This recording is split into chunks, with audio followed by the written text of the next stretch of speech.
కీలకమైన జీవో ఇచ్చి బీసీలను మోసం చేసిన రేవంత్ రెడ్డి వెంటనే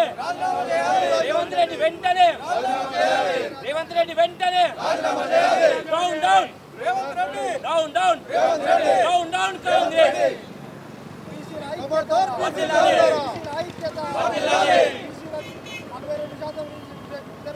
వెంటనే డౌన్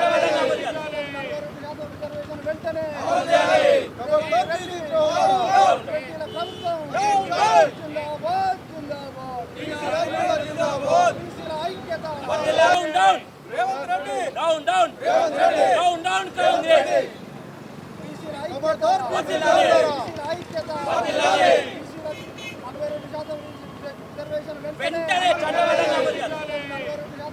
వెంటనే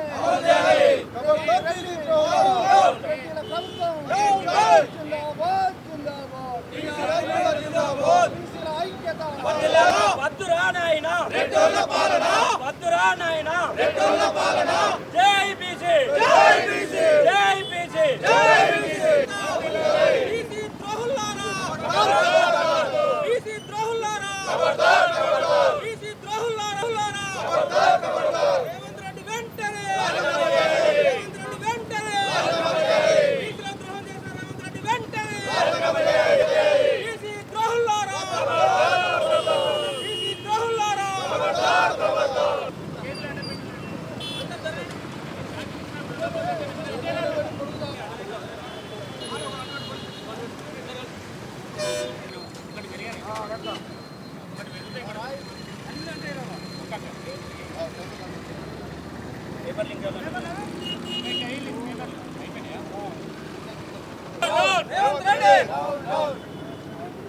ఖబర్దార్ అగ్రవర్ణ నాయకులారా ఖబర్దార్ అగ్రవర్ణ నాయకులారా సాధిద్దాం బీసీ రాజ్యాధికారాన్ని.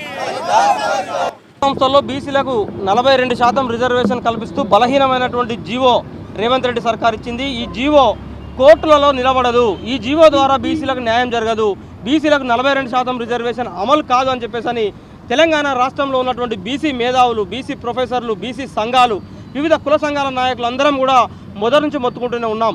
మేము మొత్తుకుంటున్నట్టుగానే నిన్న తెలంగాణ హైకోర్టు జీవో నెంబర్ 9పై స్టే విధించింది. ఈ స్టే విధించిన నేపథ్యంలో స్థానిక సంస్థల ఎన్నికల ప్రక్రియ ఆగిపోవడంతో పాటు బీసీలకు శాశ్వతంగా 42% రిజర్వేషన్ కూడా సమాధి కాబోతున్నటువంటి నేపథ్యంలో ఈరోజు తెలంగాణ రాష్ట్ర వ్యాప్తంగా తెలంగాణ రాజ్యాధికార పార్టీ తీన్మార్ మల్లన్న నాయకత్వంలో రాజ్యాధికార పార్టీతో పాటు వివిధ బీసీ సంఘాల మేధావులు, కుల సంఘాల నాయకులు అందరితో కలుపుకొని రాష్ట్ర వ్యాప్తంగా నిరసనలకు పిలుపునిచ్చాం.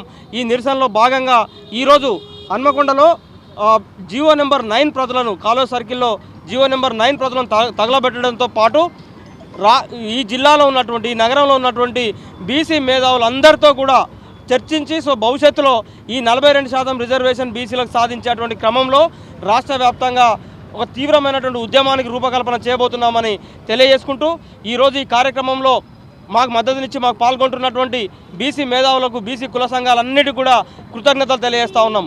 అదేవిధంగా జీవో నెంబర్ 9ను బలహీనమైనటువంటి జీవోనిచ్చి బీసీలను మోసం చేసినటువంటి రేవంత్ రెడ్డి వెంటనే రాజీనామా చేయాలని డిమాండ్ చేస్తూ బీసీలకు 42% రిజర్వేషన్ను అది స్థానిక సంస్థల్లో కావచ్చు, విద్యా ఉద్యోగాల్లో సాధించేంత వరకు అవిశ్రాంతంగా పోరాడదామని మా బీసీ మేధావులకు, బీసీ కుల సంఘాల నాయకులందరికీ కూడా తెలియజేసుకుంటూ ఈ కార్యక్రమానికి హాజరైనటువంటి మిత్రులందరికీ కూడా పేరు పేరున ధన్యవాదాలు తెలియజేస్తా ఉన్నాం.